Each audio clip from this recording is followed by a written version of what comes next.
അതുകൊണ്ടാണ് കള്ളസാക്ഷി പറയുന്നത് ഗൗരവമായ കുറ്റമായി പഴയ നിയമം കാണിക്കുന്നത്.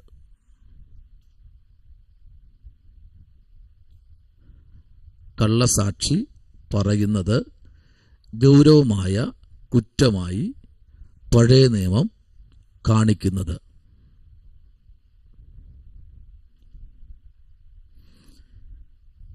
കള്ളസാക്ഷികളെ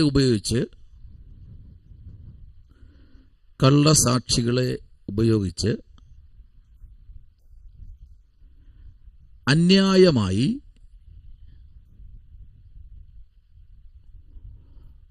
വസ്തു തട്ടിയെടുക്കുന്നതിൻ്റെ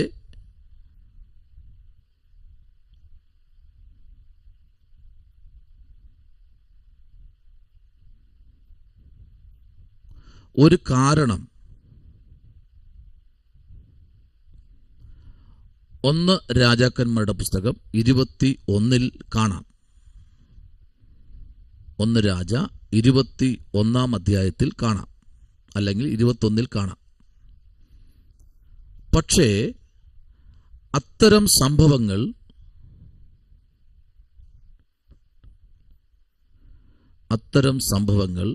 ഒറ്റപ്പെട്ടതല്ല എന്നത്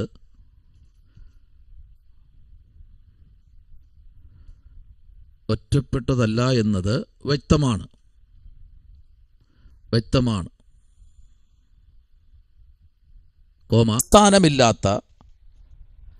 അടിസ്ഥാനമില്ലാത്ത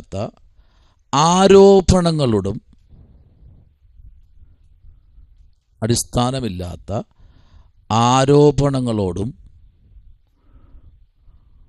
കള്ളപ്രതിവാദങ്ങളുടെ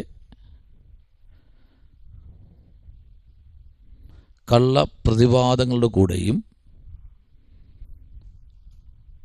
കള്ളസാക്ഷികളെ ഉപയോഗിച്ച്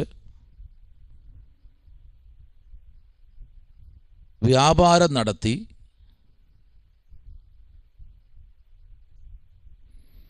നിഷ്കളങ്കരുടെ സ്വത്ത് തട്ടിയെടുത്ത് ധനവാന്മാരായവർ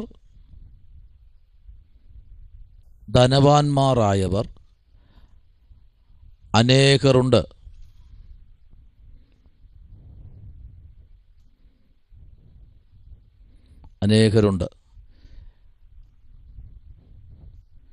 ശരിയല്ലേ? നമുക്കറിയാം ഒത്തിരി കള്ളപ്രമാണങ്ങളല്ലേ പഴയ നിയമത്തിൽ നമുക്ക് കാണാൻ കഴിയും. ഒത്തിരി കള്ളപ്രമാണങ്ങൾ. അല്ലെങ്കിൽ കഴിഞ്ഞ കാലങ്ങളിൽ നമ്മൾ നോക്കിക്കഴിഞ്ഞാൽ ചില പട്ടണങ്ങളിൽ, ചില ജില്ലകളിൽ ഈ ഭൂമി കയ്യേറ്റം, ശരിയല്ലേ? ഭൂമി കയ്യേറി എന്ന് പറയുന്നില്ലേ? ഇല്ലേ? കേട്ടിട്ടില്ലേ ആൻറ്റി? കയ്യേറ്റം ഇല്ലേ അനിൽ ബ്രദറെ? കയ്യേറ്റം. അതെങ്ങനെയാണ്? കള്ളപ്രമാണം. യെസ്, അത് പഴയ നിയമത്തിൽ നിന്നതാ. അത് കയ്യേറുന്നത് 1-2 സെന്റ് ആണോ അനിൽ ബ്രദറെ? അല്ല, ഏക്കറുകളാ. ശ്രോത്രം 10, 20, 25, 30, 50 ഏക്കറുകളൊക്കെ ഇങ്ങനെ കയ്യേറുക. ശ്രോത്രം അതെങ്ങനെയാണ്? കള്ളസാക്ഷികളെ വച്ച്, അല്ലെങ്കിൽ രജിസ്ട്രാറെ വച്ച് ഇവർ അവരുടെ ഭൂമിയെന്ന് ആക്കി തീർക്കുന്നു. അത് പഴയ നിയമത്തിനകത്തുള്ള ഒരു വസ്തുതയാണ്. അതാണ് 1 രാജാക്കന്മാരുടെ പുസ്തകം 21 അധ്യായം നമ്മൾ ശരിക്കും വായിച്ചു പഠിക്കുമ്പോൾ അതിനകത്ത് ഒത്തിരി, ഞാൻ കുറച്ച് വാക്യങ്ങൾ തരാൻ, നിങ്ങൾ എഴുതിക്കൊള്ളണം. നമുക്കത് ഏറ്റവും കൂടുതൽ അത്യാവശ്യപരമാണ്. അതിൻ്റെ 21 അധ്യായത്തിൻ്റെ കുറച്ച് റെഫറൻസ്, ഞാൻ കുറച്ച് ദൂതുകൾ അല്ലെങ്കിൽ കുറച്ച് ഒത്തുവാക്യങ്ങൾ നിങ്ങൾക്ക് തരാം. നിങ്ങളത് എഴുതിയെടുത്തോളണം. ആമേൻ, സ്തോത്രം, പ്രൈസ് ദി ലോർഡ്. ആമേൻ. ആ അധ്യായത്തിനകത്ത് 21 അധ്യായത്തിനകത്ത് മുഴുവനും ആ അധ്യായം 20, 21, 22 അല്ലെങ്കിൽ 2 രാജാക്കന്മാരുടെ പുസ്തകം നമ്മൾ പഠിക്കുമ്പോഴൊക്കെ അതിനകത്ത് ഒത്തിരി ആഴങ്ങൾ നമുക്ക് കാണാൻ കഴിയുന്നു. അപ്പോൾ 21 അധ്യായം എന്ന് പറയുന്നത് ഒത്തിരി ദൂതുകൾ അടങ്ങിയ ഒരു അധ്യായമാണ്. 21 അധ്യായം. 21 അധ്യായത്തിൽ എഴുതിക്കോളൂ. സ്തോത്രം. 1 രാജാക്കന്മാരുടെ പുസ്തകം 18 അധ്യായത്തിൻ്റെ 45, 46 45 46. 1 ശമൂവേൽ പ്രവാചകന്റെ പുസ്തകം 1 ശമൂവേൽ 8:14. 8:14. ലേവ്യ 25:23. 25:23. സംഖ്യ 36:7. 36:7. എഗസ്കേലിന്റെ പുസ്തകം 46:18. എഗസ്കേൽ 46:18. ഷോർട്ടായിട്ട് എഴുതിയ എഗസ്കേലൊക്കെ നിങ്ങൾക്ക് മനസ്സിലാവുന്ന ഭാഷയിൽ. 1 രാജ 20:43.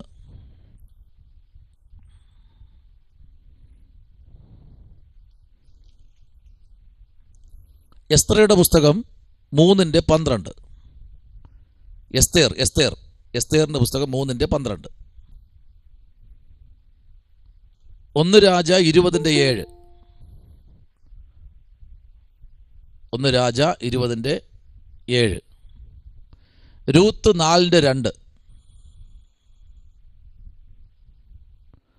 രൂത്ത് 4:2. പുറപ്പാട് 22:28. 22:28. ലേവ്യ 24:16. അപ്പോസ്തല പ്രവൃത്തികൾ 6:11. 23:5. ആവർത്തനം 13:12. യെശയ്യാവ് 58:4. സങ്കീർത്തനം 9:12. 1 രാജ 16:24. 22:38. 21:25. 18:17. 2 രാജ 9:26.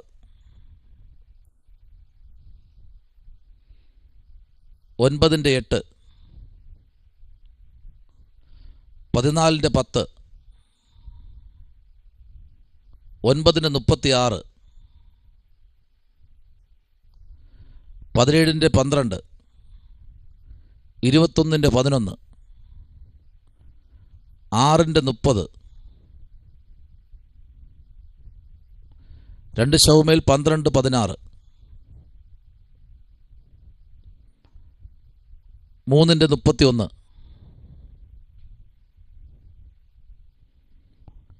1 രാജ 15:12. ഉൽപ്പത്തി 15:16.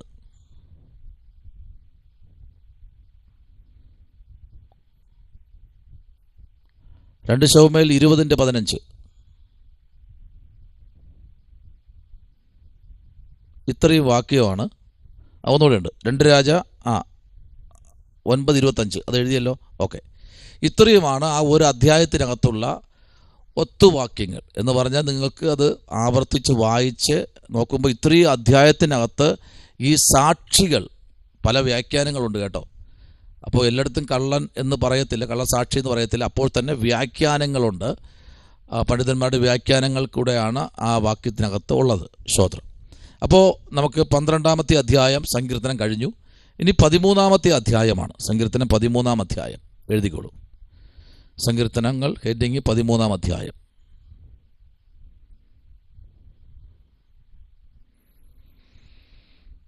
ഹെഡിങ് ദൈവം തന്നെ മറന്നു കളഞ്ഞു. ദൈവം തന്നെ മറന്നു കളഞ്ഞു. ഇത് ഹെഡിങ്, എല്ലാത്തിൻ്റെ ഹെഡിങ് പ്രധാനമാണ് കേട്ടോ.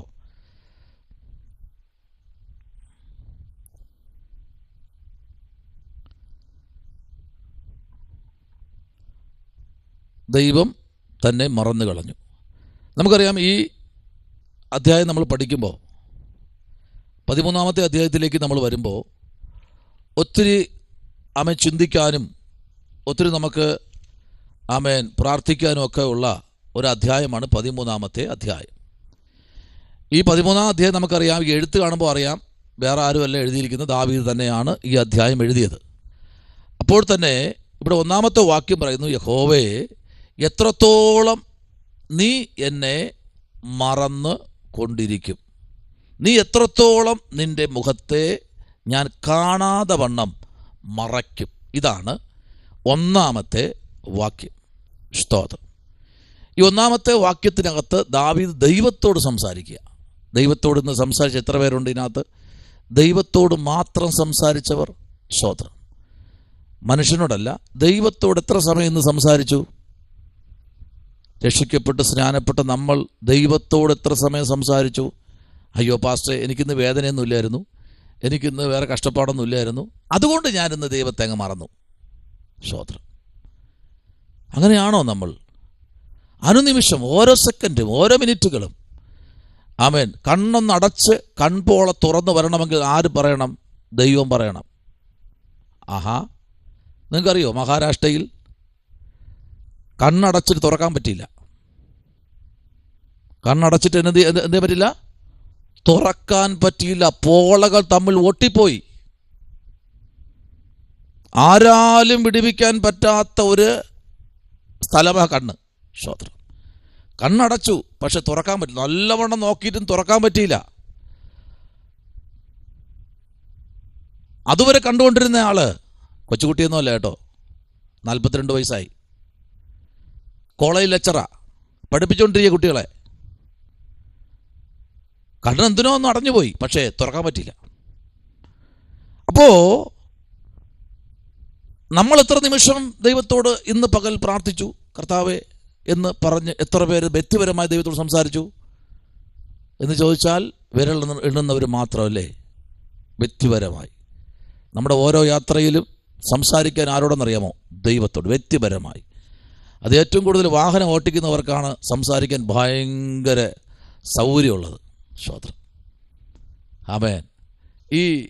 ഞാൻ അനിൽ ബ്രദറിൻ്റെ ഒരു ചോദ്യം ചോദിക്കുക. അനിൽ ബ്രദറെ, അല്ല അനിൽ പി കെ, രണ്ടുപേരുണ്ട്, സോറി. അനിൽ ബ്രദറെ, ഈ ഉഴപ്പില്ലാത്ത പണി ഏതെന്നറിയാമോ? ഉഴപ്പില്ലാത്ത പണി. ഉഴപ്പ് കാണിക്കാൻ പറ്റില്ല, കള്ളം കാണിക്കാൻ പറ്റില്ല. ഏത് പണിയെന്നറിയാമോ? പ്ലീസ് അൻപോട്ട് ഇത് പറഞ്ഞോളൂ. ഡ്രൈവിംഗ്. ഞാൻ അവിടെയാ ചോദിച്ചേ. അനിൽ പി കെ ആവശ്യം പറഞ്ഞു. Okay, driving. ഇപ്പം ഞാൻ പാഞ്ഞു പോവുക, അനിൽ പി കെ അഭിഷേകത്തിന് എതിർ സൈഡ് കയറി വരെ ചവിട്ടാൻ പറ്റും, എനിക്ക് പറയാൻ പറ്റും. ഞാൻ ചവിട്ടത്തില്ല, അത് ചവിട്ടും.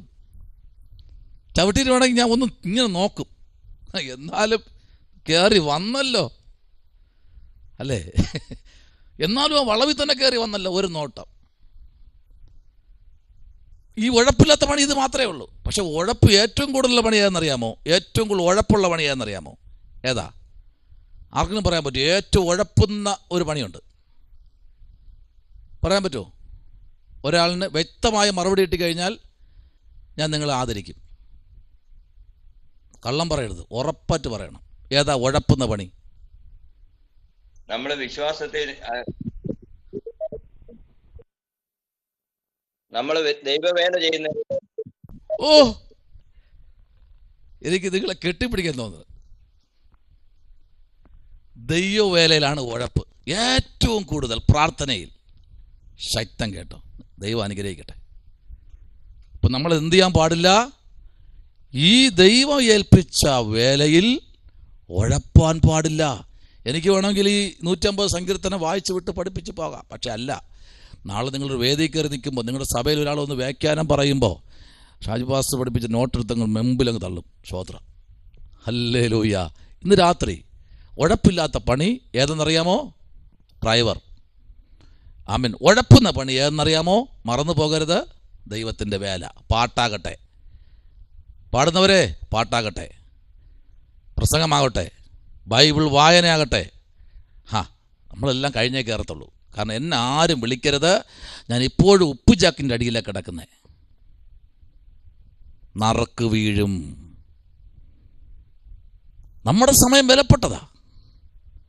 അതിനകത്ത് ഒരു വലിയ ദൈവപ്രവൃത്തി നമ്മുടെ മധ്യ വെളി. ഞാൻ ഇന്നലെ ഏകദേശം ഒരു 600 കിലോമീറ്റർ ഞാൻ ഇന്നലെ വണ്ടി ഓടിച്ചതാണ്. 600 കിലോമീറ്റർ. സ്തോത്രം. അപ്പോൾ ഇതിനകത്ത് ഉഴപ്പ് ഉഴപ്പോ ഇതിനകത്ത് പറ്റില്ല. ദ്രുതഗതിയിലൊക്കെ പോകും, പക്ഷെ അവിടെ എല്ലാം നമ്മൾ സൂക്ഷിക്കുന്ന ദൈവമാണ്. അറിയോ, 180, 200, 210 എത്ര ഉണ്ടോ, ഞാൻ അത്രയും ചവിട്ടി വിടുന്ന ആളാണ്. Price the Lord. എൻ്റെ വണ്ടിയിലൊരു ദൈവാസം കയറിയിട്ട് പുള്ളി കണ്ണുടച്ചിരിക്കുക. ഞാൻ കേട്ടു ഇപ്പോഴൊന്നും വരത്തില്ല കർത്താവ്, വരാൻ സമയമായി വരുന്നതേ ഉള്ളൂ, നിങ്ങൾ പേടിക്കാതിരിക്കുക. സ്തോത്രം. നമുക്ക് എത്തണ്ടേ ഈ രാത്രി ദൈവ പൈതലേ. അടുത്ത് 13-ാം അധ്യായത്തിലേക്ക് വന്ന് പറഞ്ഞു. ആമേൻ. അവിടെയാണ് നമ്മുടെ കുറച്ച് ചിന്തിക്കേണ്ട ഭാഗം. ഇവിടെ പറഞ്ഞു ദൈവം തന്നെ മറന്നു കളഞ്ഞു. ആമേൻ. താഴോട്ട് എഴുതിക്കോളൂ, ഒരു വരയിട്ടിട്ട് താഴോട്ട് എഴുതിക്കോളൂ. എന്ന് ചിന്തിക്കുന്ന ഒരു മനുഷ്യൻ്റെ പ്രാർത്ഥനയാണ്, എന്ന് ചിന്തിക്കുന്ന ഒരു മനുഷ്യൻ്റെ പ്രാർത്ഥനയാണ് ഈ സങ്കീർത്തനം.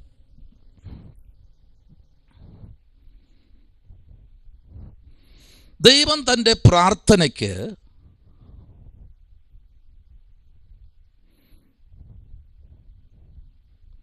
മറുപടി തന്നില്ലെങ്കിൽ താൻ മരിച്ചു പോകും എന്നാണ് ഈ വ്യക്തിയുടെ ഭയം.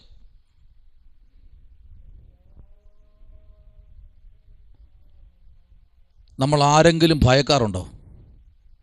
എത്രയോ മറുപടി നമുക്ക് തരാനുണ്ടല്ലേ, എത്രയോ മറുപടികൾ. പക്ഷേ ദാവീദിൻ്റെ പ്രാർത്ഥന എന്ന് പറഞ്ഞാൽ പ്രാർത്ഥിച്ചാൽ ഉടനെ മറുപടി കിട്ടണം, ഇല്ലെങ്കിൽ ദാവീദിന് പേടിയാ. കാരണം അടുത്ത് അവൻ മരിക്കുമെന്നാണ് അവൻ പറയുന്നത്. സ്തോത്രം. ആമേൻ. എന്താണ്? താൻ മരിച്ചു പോകും എന്നാണ് ഈ വ്യക്തിയുടെ ഭയം. അപ്പം നോക്കിക്കേ, അടുത്ത് താൻ പറയുന്നത് ദൈവത്തോട് തൻ്റെ സൗഖ്യത്തിനായി പ്രാർത്ഥിച്ചു. അപ്പോൾ ദാവീദ് ആരായിരുന്നു? രോഗി ആയിരുന്നു. എഴുതിക്കോളൂ. ദൈവത്തോട് തൻ്റെ സൗഖ്യത്തിനായി പ്രാർത്ഥിച്ചു. പ്രാർത്ഥിച്ച് കാത്തിരിക്കുകയാണ്.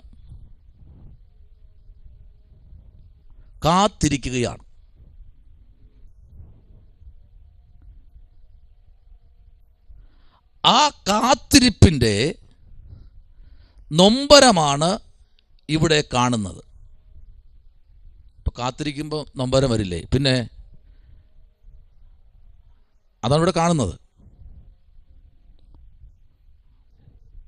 അതേ സമയം ദൈവം തൻ്റെ പ്രാർത്ഥന കേട്ടു.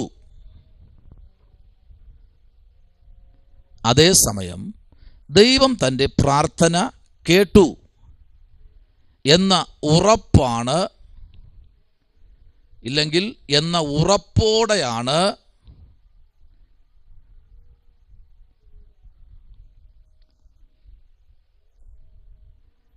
ഈ സങ്കീർത്തനം അവസാനിക്കുന്നത്.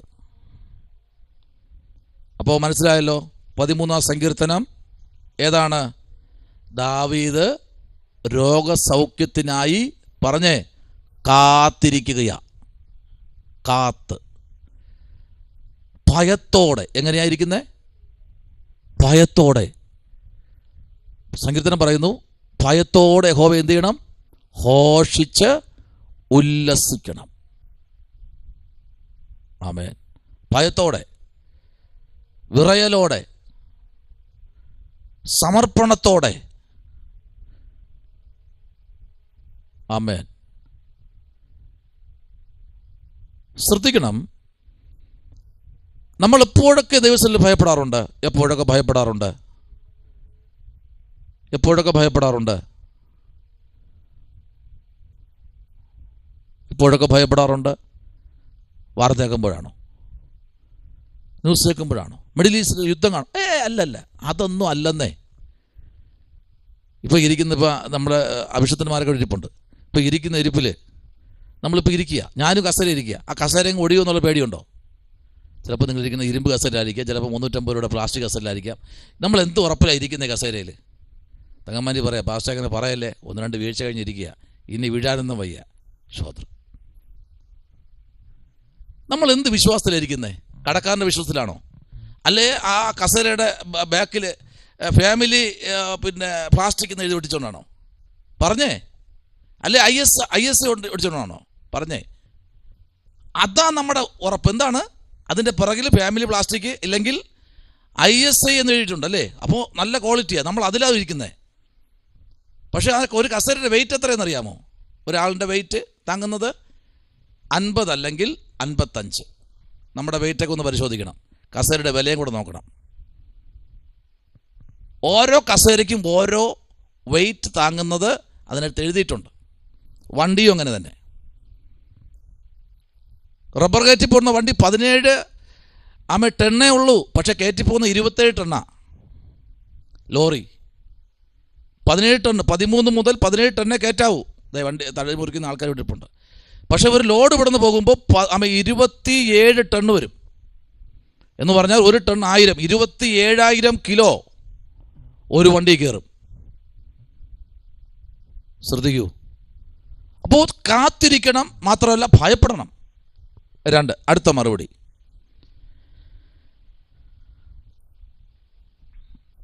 ഈ ഒന്നാമത്തെ വാക്യവും രണ്ടാമത്തെ വാക്യം കൂടെ ചേർത്ത് ഒരു ദൂത്, ഒരൊറ്റ രണ്ട് വരി എഴുതിക്കോളൂ. ദൈവത്തോടുള്ള ചോദ്യങ്ങളാണ്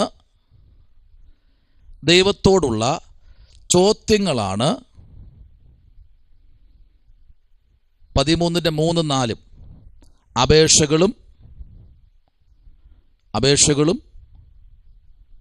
അതേസമയം ദൈവത്തോടുള്ള തൻ്റെ യാചകളുമായ അല്ലെങ്കിൽ അചഞ്ചലമായ വിശ്വാസമാണ്.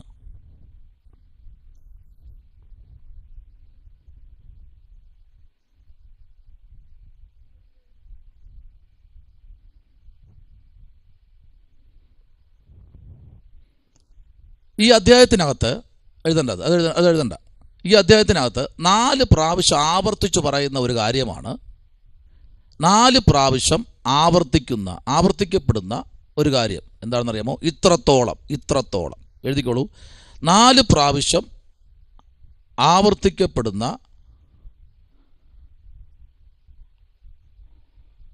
ഇത്രത്തോളം എന്ന പദം ഈ സങ്കീർത്തനത്തിൽ പ്രധാനമാണ്.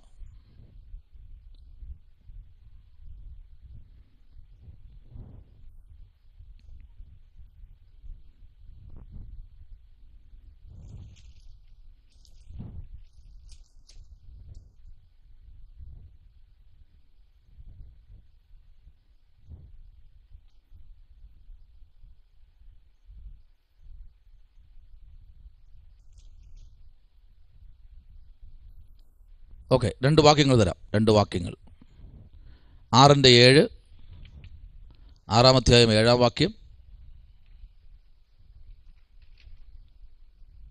അധ്യായം 80:14,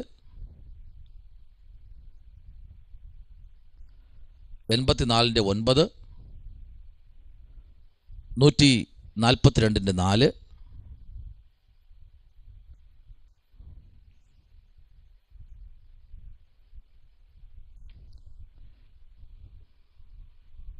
ഒന്ന് വായിക്കാമോ? 80-ാം സങ്കീർത്തനം അതിൻ്റെ 14-ാമത്തെ വാക്യത്തിലേക്ക് ഒന്ന് വരാമോ?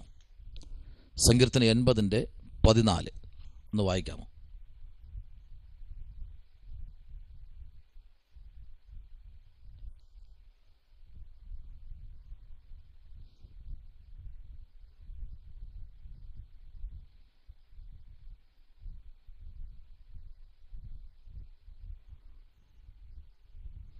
സൈന്യങ്ങളുടെ ദൈവമേ,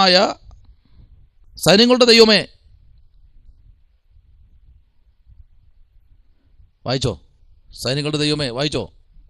കിട്ടിയില്ലേ? സൈന്യങ്ങളുടെ ദൈവമേ, തിരിഞ്ഞു വരണമേ, സ്വർഗത്തിൽ നിന്ന് നോക്കി കടാക്ഷിച്ച് ഈ മുന്തിരിവള്ളിയെ സന്ദർശിക്കണമേ. കണ്ടോ? 80:14 പറയുന്നു, സ്വർഗത്തിൽ നിന്ന് നോക്കി കടാക്ഷിച്ച് ഈ മുന്തിരിവള്ളിയെ സന്ദർശിക്കണമേ. ഈ മുന്തിരിവള്ളി ആരെന്നറിയാമോ?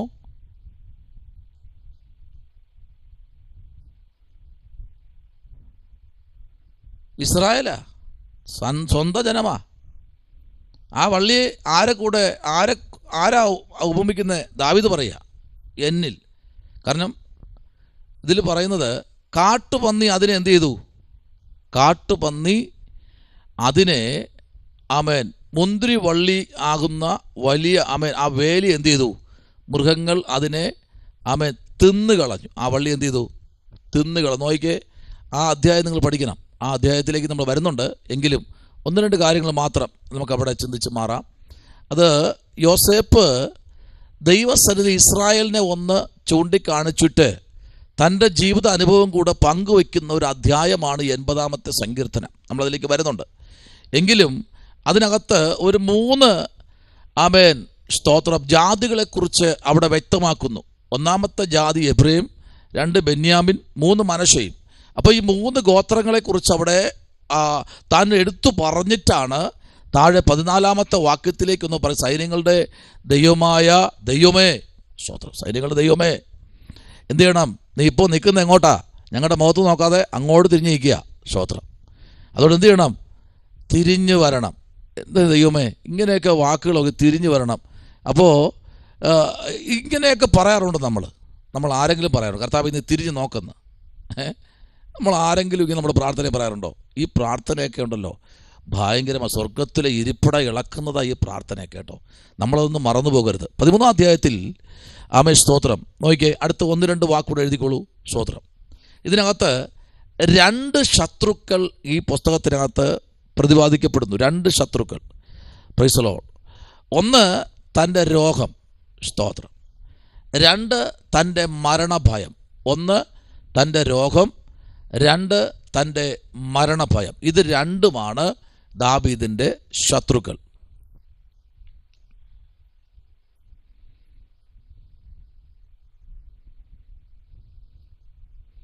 എഴുതിക്കോളൂ. 2 ശത്രുക്കളാണ് സങ്കീർത്തനക്കാരൻ നേരിടുന്നത്. 2 ശത്രുക്കളെയാണ് സങ്കീർത്തനക്കാരൻ നേരിടുന്നത്.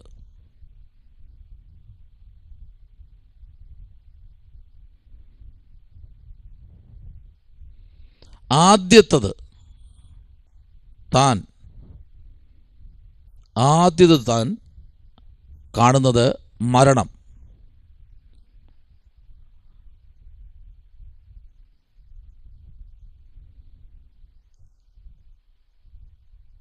അടുത്തത് താൻ കാണുന്നത് ഭയം.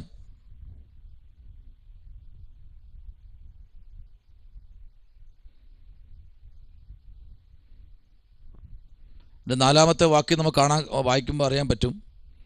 ആമേൻ. തൻ്റെ പ്രാർത്ഥന കുറച്ചുകൂടെ വ്യാഖ്യാനത്തിലേക്ക് വരുമ്പോൾ പറഞ്ഞിങ്ങനെയാണ്: മരണം തന്നെ തോൽപ്പിക്കാൻ ഇടയാകരുത്. എന്താണ് പറയുന്നത്? വ്യാഖ്യാന കർത്താവ് പറയുന്നത് മരണം തന്നെ തോൽപ്പിക്കാൻ ഇടയാകരുത്. സ്തോത്രം.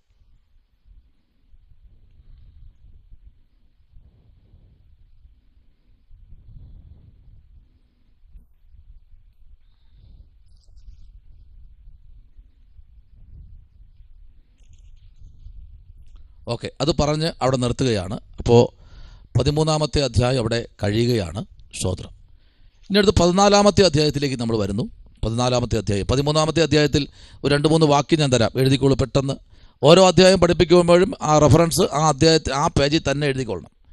അടുത്ത അധ്യായം നിങ്ങൾ ആ ഒരു പേജിൽ, നമ്മളിപ്പോൾ ഒരു പേജിൽ എഴുതി വരുമ്പോൾ പകുതി വെച്ച് ആ പേജ് തീരുകയാണെങ്കിൽ താഴെ ഒരു വരയിട്ട് സ്റ്റോപ്പ് ചെയ്യുക, എന്നിട്ട് അടുത്ത പേജിൽ എഴുതുക. 13-ാം അധ്യായത്തിൻ്റെ 1-2 റെഫറൻസ് തരാം. വെളിപ്പാട് പുസ്തകം 6:10,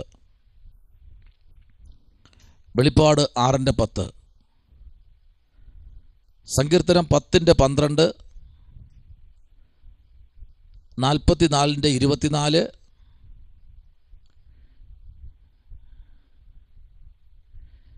എഴുപത്തിനാലിൻ്റെ 19 മുതൽ 23 വരെ.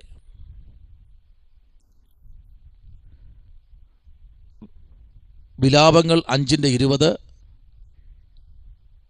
ഇയ്യോബ് 13:24,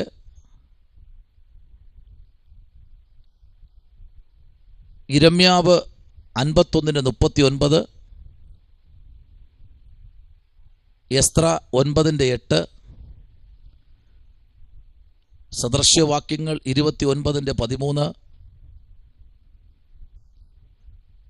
എഫേസ്യർ 1:17, ആവർത്തനം 32:26,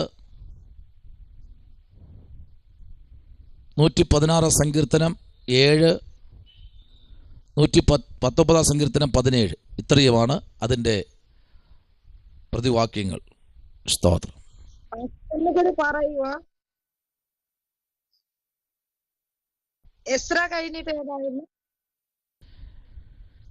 ആവർത്തന പുസ്തകം 32:26, ആവർത്തനം 32:26, സങ്കീർത്തനം 116:7, സങ്കീർത്തനം 116:7, 119:17.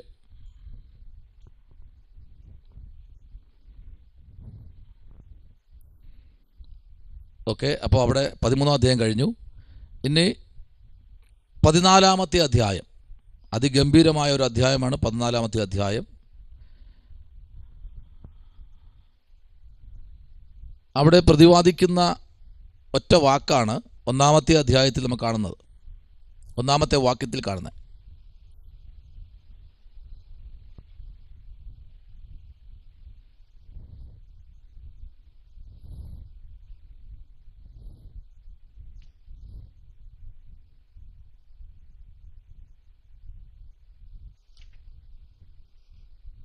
ഓക്കെ, ഒരു ഹെഡിങ് എഴുതിക്കോളൂ. 14-ന്റെ ഹെഡിങ്.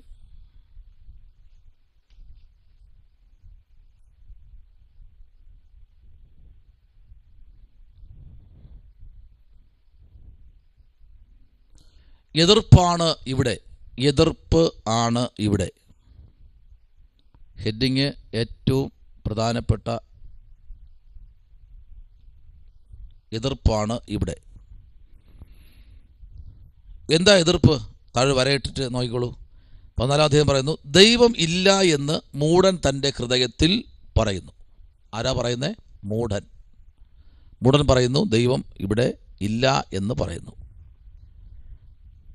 അതെന്തുകൊണ്ടായിരിക്കും മൂഢൻ പറഞ്ഞത് ഹൃദയത്തിൽ ദൈവം ഇല്ല എന്ന്? പലപ്പോഴും ചിലർ പറയാറില്ലേ, കർത്താവ് ഇത്രത്തോളം ഞാൻ പ്രാർത്ഥിച്ചു, ഒന്നും നീ തുറക്കുന്നില്ല.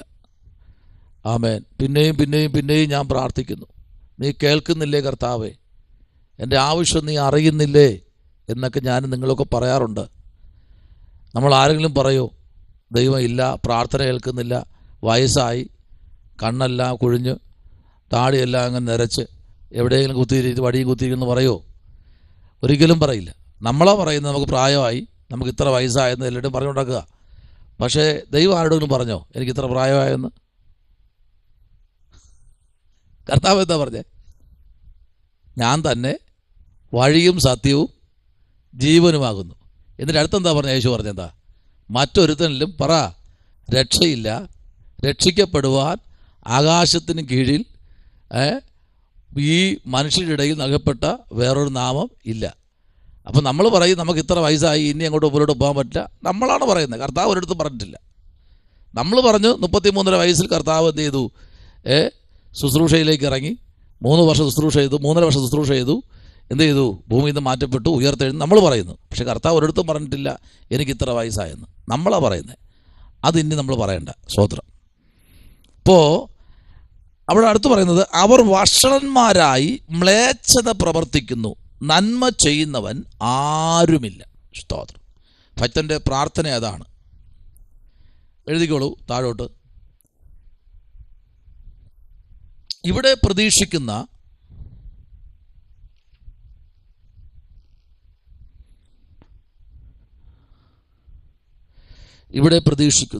രക്ഷ, അതിൻ്റെ അടിസ്ഥാനത്തിൽ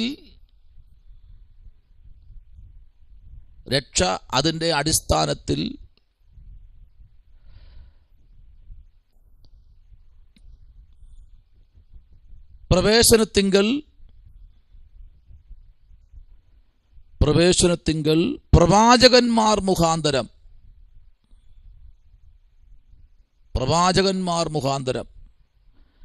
അരുളി ചെയ്തിരിക്കുന്ന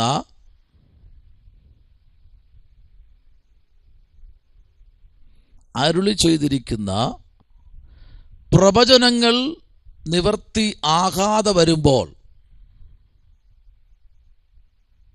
നിവർത്തി ആകാതെ വരുമ്പോൾ ദൈവം ഇല്ല എന്ന് വ്യക്തികൾ ഹൃദയത്തിൽ പറയുന്നു. ബ്രാക്കറ്റിൽ നാട് നീളെ നടന്നു പറയുന്നു.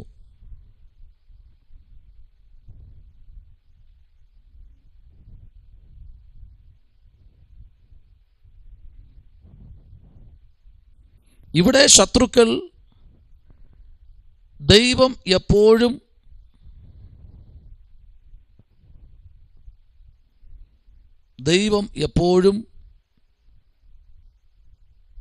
ദൈവത്തിൽ വിശ്വസിക്കുന്നവരെ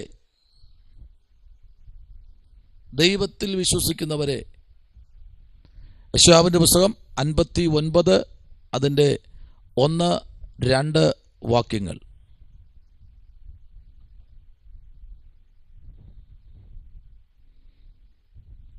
യെശയ്യാവിന്റെ പുസ്തകം 59 1-2 വാക്യങ്ങൾ.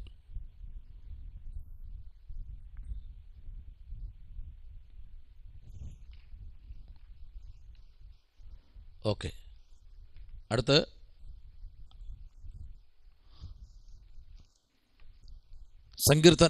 ഉൽപ്പത്തി പുസ്തകം 17-ാമത്തെ അധ്യായം അതിൻ്റെ 17-ാമത്തെ വാക്യം. ഉൽപ്പത്തി 17:17. 1 രാജ 13:26-27. ഉൽപ്പത്തി പുസ്തകം 6:11. 106-ാം സങ്കീർത്തനം 40-ാമത്തെ വാക്യം. ആവർത്തന പുസ്തകം 7:26.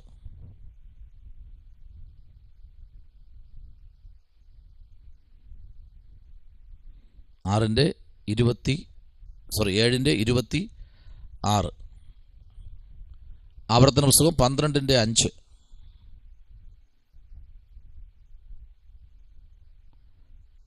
12:5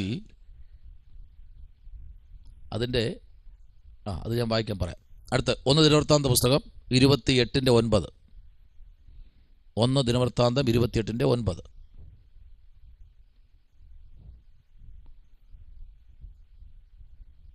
12:14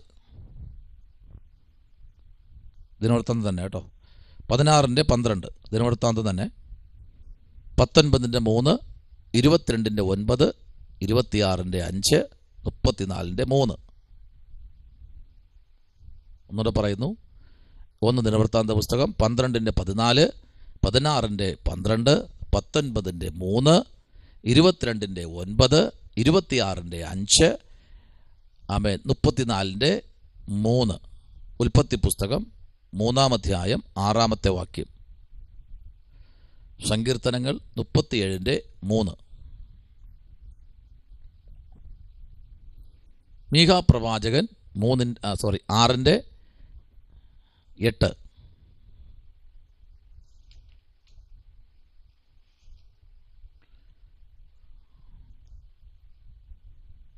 യെശയ്യാവ് 38:12. സങ്കീർത്തനം 53.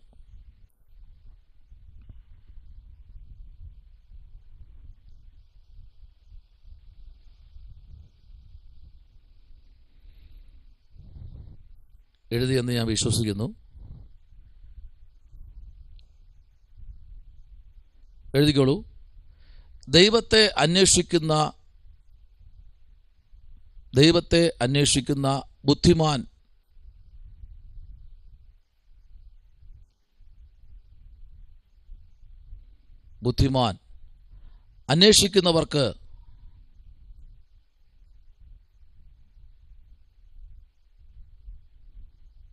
അന്വേഷിക്കുന്നവർക്ക് പ്രാർത്ഥിക്കുന്നവർക്ക് ആരാധിക്കുന്നവർക്ക് സ്തുതിക്കുന്നവർക്ക് വചനം പ്രസംഗിക്കുന്നവർക്ക് അഭിഷേകത്തിൽ അന്യഭാഷയോടെ ആരാധിക്കുന്നവർക്ക്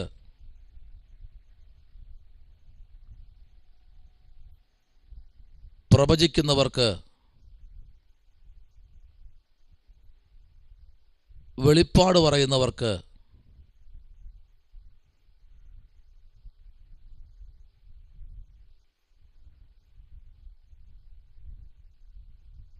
ഏത് സമയത്തും അവരുടെ പ്രാർത്ഥനയ്ക്ക് താൻ മറുപടി നൽകുന്നു. ഈ പറയപ്പെട്ട ശുശ്രൂഷ നമ്മളിലുണ്ടോ എന്ന് ഈ ദിവസങ്ങളിൽ നമ്മൾ പരിശോധിക്കണം. ഇങ്ങനെ ഇല്ലാത്തവരിലാണ് ഉയർന്നു വരുന്ന പദമാണ് എന്താണ് ദൈവം ഇല്ല എന്നുള്ള പദം. ദൈവം ഉണ്ടെങ്കിൽ, അല്ലെങ്കിൽ ദൈവത്തിൻ്റെ സാന്നിധ്യത്തിൽ നമ്മൾ മറിഞ്ഞിരിക്കുന്നെങ്കിൽ ഉറപ്പായിട്ടും നമുക്ക് ഈ പറഞ്ഞ ഇരിക്കുന്ന, അല്ലെങ്കിൽ വ്യാഖ്യാനി ഈ പറഞ്ഞിരിക്കുന്ന പട്ടിക, നേരത്തെ പറഞ്ഞതുപോലെയുള്ള എഴുതി വച്ചിരിക്കുന്ന ശുശ്രൂഷ നിങ്ങളിലുണ്ടെങ്കിൽ ഉറപ്പായിട്ടും പ്രാർത്ഥനയ്ക്ക് ഇന്നല്ല 2 ദിവസം വൈകിയാലും പ്രവാചകൻ പറയുന്നത് എന്താണെന്നറിയാമോ? ആമേൻ. ഹബക്കുക്ക് പ്രവാചകന്റെ പുസ്തകം 2-ാമത്തെ അധ്യായത്തിൽ എന്താ വായിക്കുന്നതെന്നറിയാമോ? ഹബക്കുക്ക് പ്രവാചകന്റെ പുസ്തകം 2-ാമത്തെ അധ്യായത്തിൽ എന്താ വായിക്കുന്നത്? ഹബക്കുക്ക് പുസ്തകം 2-ാമത്തെ അധ്യായം 2 അവിടെ ഇങ്ങനെയാണ്. 2-ാം അധ്യായത്തിൻ്റെ 2-ാമത്തെ വാക്യം, യഹോവ എന്നോട് ഉത്തരം അരുളി ചെയ്തു, നീ ദർശനം എഴുതുക, ഓടിച്ചു വായിപ്പാൻ തക്കവണ്ണം അത് പലകയിൽ തെളിവായി വരയ്ക്കുക.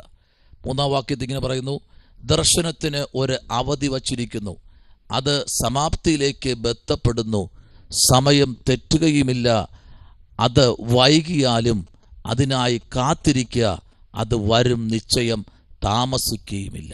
സ്തോത്രം. ഇതാണ് നമ്മുടെ മേൽ ദൈവം വച്ചിരിക്കുന്നത്. എന്താണ്? താമസിക്കുകയുമില്ല. പക്ഷേ അതിൻ്റെ ആഴത്തിൽ നമ്മൾ പഠിക്കുമ്പോൾ ചിന്തിക്കുന്നത് ഇങ്ങനെയാണ്. പ്രവാചകൻ വ്യാഖ്യാനം ഇങ്ങനെ പറയുന്നു, താമസിക്കും. ചിലത് താമസിക്കും. സ്തോത്രം. നമ്മുടെ കുഞ്ഞ്, അല്ലെങ്കിൽ ഇന്നലെ ഒരു കുഞ്ഞ് ജനിച്ചു, ആ കുഞ്ഞ് ജനിച്ചതേ ഉള്ളൂ. നമ്മൾ ആരെങ്കിലും AK-47 തോക്കെടുത്ത് കൊടുക്കുമോ? ആരെങ്കിലും കൊടുക്കില്ല. എന്താ കാര്യം? ആ ജനിച്ചതേ ഉള്ളൂ. ഇനി കുറച്ചുകൂടെ അതിങ്ങനെ വരണം. അതിൻ്റെ വാഴ്ത്തത്വങ്ങൾ അത് ജനിക്കും മുൻപേ ഉരുവായി അകത്ത് പിണ്ടാധാരമായി കിടന്നപ്പോൾ തന്നെ അതിൻ്റെ വാഴ്ത്തത്വങ്ങൾ ചാലുവായി, സ്റ്റാർട്ടായി. ഇനി അത് പ്രാപിക്കണം. അത് പ്രാപിക്കണമെങ്കിൽ എന്ത് ചെയ്യണം? അത് ഓരോ ദിവസവും ഓരോ മണിക്കൂറുകളും അതിങ്ങനെ നടക്കുകയും വീഴുകയും എണീക്ക് നിൽക്കുകയും ചിരിക്കുകയും സംസാരിക്കുകയും ചെയ്യുമ്പോൾ എന്ത് ചെയ്യും? ഇതിൻ്റെ വാഴ്ത്തത്വങ്ങൾ സ്റ്റാർട്ടാവും. സ്തോത്രം. ഇന്ന് രാത്രി വാഴ്ത്തത്വങ്ങൾ സ്റ്റാർട്ടാവാനുണ്ട്. കുറേ കിടപ്പുണ്ട് നമ്മുടെ മേൽ. എന്ത് ചെയ്യണം? എങ്ങനെ സ്റ്റാർട്ട് ചെയ്യണം? നമ്മൾ പറഞ്ഞ് സ്റ്റാർട്ട്. കർത്താവ് ഇന്ന സമയത്ത് പറഞ്ഞിട്ടുണ്ടല്ലോ, അത് നിറവേറണം. അതേപോലെ തന്നെ സംഭവിക്കണം. അത് ദൈവത്തിൻ്റെ നീതിയാണ് കേട്ടോ. സ്തോത്രം. അപ്പോൾ നോക്കൂ, അടുത്ത ഇവിടെ സങ്കീർത്തനക്കാരൻ പ്രതിപാദിക്കുന്നത് ഇങ്ങനെയാണ്. എഴുതിക്കോളൂ. ആമേൻ. 14-ാമത്തെ അധ്യായത്തിൽ തന്നെ പറയുന്നു, നീതികേട് പ്രവർത്തിക്കുന്നവർ ആരും അറിയുന്നില്ലല്ലോ.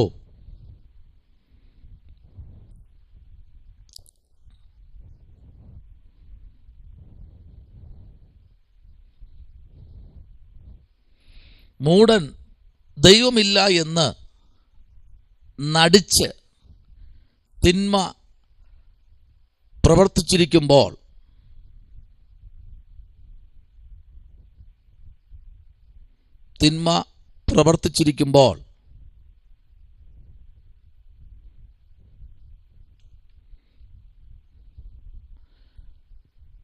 മൂഢൻ ദൈവമില്ല എന്ന് ആവർത്തിച്ച് പ്രതിവാദിക്കുന്നു.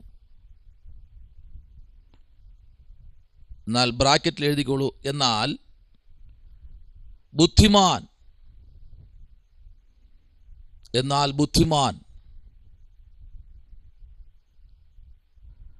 ദൈവഹിതപ്രകാരം, ദൈവ ഇഷ്ടപ്രകാരം ജീവിച്ച് നന്മ ചെയ്യുന്നു.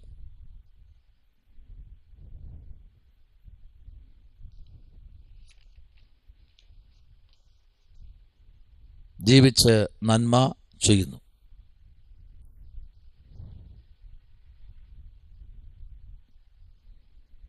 അപ്പോൾ ഏറ്റവും കൂടുതൽ നമുക്ക് കാണാൻ കഴിയുന്ന ഒരു കാര്യം ഇതാണ്. ഇവിടെ എനിക്ക് തോന്നുന്നില്ല നമ്മളെല്ലാം നല്ല അഭിഷക്തന്മാരായിരിക്കുന്ന എല്ലാവരും കല്യാണത്തിന് വേണ്ടി ആരും സ്നാനപ്പെട്ടവരിതിനകത്തില്ല, അല്ലെങ്കിൽ ഒരു വീട് കിട്ടാൻ വേണ്ടി സ്നാനപ്പെട്ടവരാരും ഇതിനകത്തില്ല. നമ്മളെല്ലാവരും അനുഭവത്തോടെ ഇറങ്ങിയവരാണ്. സ്തോത്രം. എല്ലാവരും അനുഭവത്തോടെ കർത്താവിൻ്റെ ശബ്ദം കേട്ടിറങ്ങിയവരാ. ആമേൻ. എന്നാൽ നോക്കൂ, ഈ മൂഢന്മാരെന്ന് പറയുന്നത് ഒരാവശ്യത്തിന് മാത്രം സ്നാനപ്പെട്ട് ദൈവത്തെ പോലും ആരാധിക്കാൻ കഴിയാതെ ആവശ്യം കഴിയുമ്പോൾ പിന്മാറിപ്പോകുന്ന ഒത്തിരി പേരെ കാണാൻ കഴിയുന്നു. ഒത്തിരി പേരെ. ആമേൻ. അവരായിരിക്കും പള്ളിക്കകത്ത് പ്രശ്നം ഉണ്ടാക്കുന്നവർ, ദേശത്തിലെ പ്രശ്നക്കാർ. ആമേൻ. ഒത്തിരി ആമേൻ ആ ബുദ്ധിമുട്ടിലേക്ക് നയിക്കുന്ന കുറേ പേരെ നമുക്ക് കാണാൻ കഴിയും പല വിഭാഗത്തിൽ. പക്ഷേ ഒരു കാര്യം ശ്രദ്ധിക്കണം, അനുഭവത്തോടെ ആ കാൽവരി ദർശനം കണ്ടിറങ്ങിയവരാരും, കർത്താവിൻ്റെ ഹിതപ്രകാരം ഇറങ്ങിയവരാരും ആമേൻ ദൈവമില്ല എന്ന് പറയത്തില്ല. Price the Lord. എന്ത് പ്രയാസം വന്നാലും നിങ്ങൾക്കറിയോ, ചില സമയങ്ങളിൽ ആമേൻ ആമേൻ എന്തിനാ പറയുന്നത്, ചില സമയങ്ങളിൽ ഒരു 100 രൂപ തികച്ചെടുക്കാൻ കാണാതിരിക്കും. അപ്പോഴും ആമേൻ ഞാൻ പറയും, എൻ്റെ കർത്താവ് നല്ലവൻ. സ്തോത്രം. ഹല്ലേലൂയ. ആമേൻ. നമ്മൾ ലോക മനുഷ്യനിലല്ല രക്ഷിക്കപ്പെട്ടത്. നമ്മൾ മനുഷ്യരിൽ നോക്കിയല്ല ഇറങ്ങിയത്, നമ്മൾ നോക്കിയത് സ്വർഗത്തിൽ നോക്കിയ. അപ്പം നമുക്ക് പറയാം, നമ്മുടെ കർത്താവ് ആമേൻ സ്തോത്രം. Praise the lord. നീതിയുള്ള ദൈവമാണ്. എഴുതിക്കോളൂ ഒരു 2-3 വാക്യങ്ങൾ. 14 സങ്കീർത്തനത്തിൽ ചേർന്ന് ഒരു 2-3 വാക്യങ്ങൾ എഴുതിക്കോളൂ. സങ്കീർത്തനം 141.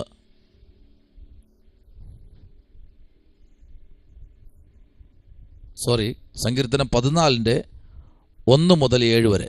അത് ഈ നോട്ടിൽ പറ്റിയതാട്ടോ.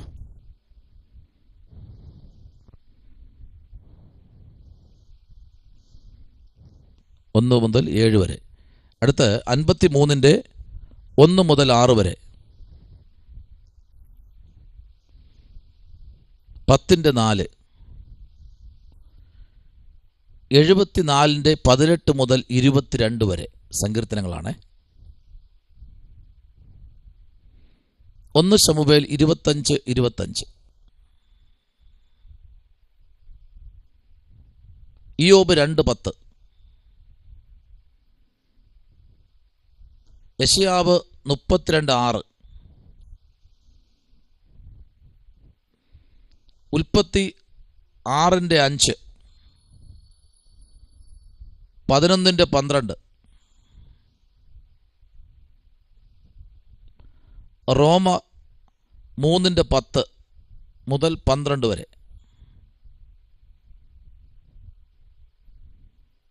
2 ദിനവൃത്താന്തം 15:2 19:3. സങ്കീർത്തനം 102 22 11:4. ഇയ്യോബ് 15:16. സങ്കീർത്തനം 82:5. യെശയ്യാവ് 1:3. യിരെമ്യ 4:22.